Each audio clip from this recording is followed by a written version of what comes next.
kampanya ninyo ay nangangailangan ng ating samahan. Uy, nandito na guys.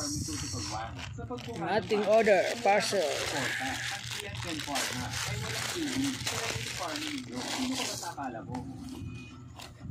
Iwang, bago ka pa dumating dito, sinabi na siguro sa'yo ng tagatanggulo ang Serenity Pharma namin.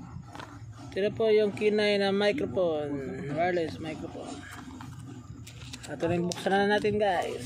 Sinasabi ng tatay ko na napakaganda. Huwag mong gamitin ng tatay ko laban sa akin. Tandaan mo ito, Huwag Pharmaceuticals. Sa ilalim ng aking kapangyarihan, ako ang pinili ng mga kasama. Okay kayo guys. Ako ang nakakalam ito mula umpisa. Alam ko ang lahat ng pagkikita na inilaan ng Bahay ka talaga kaayo. sa pag-isipan mo muli.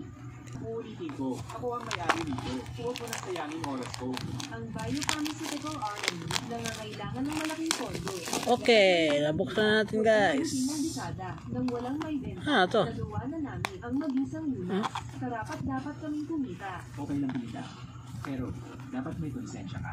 Sa kumpanya mo, Ito na po, ang wireless microphone. Iwang. Ito na po siya, oh. Huling sasabihin ko na, kung tatanggihin mo ang Janssen One, Ito na. hindi mo ito makukuha kailan. May mic na siya. May clip. Gilinuin ko. Hindi lang hindi kami. Makikipagtulungan sa DLN. Ito yung saksak sa ano, cellphone. Okay. Thank you.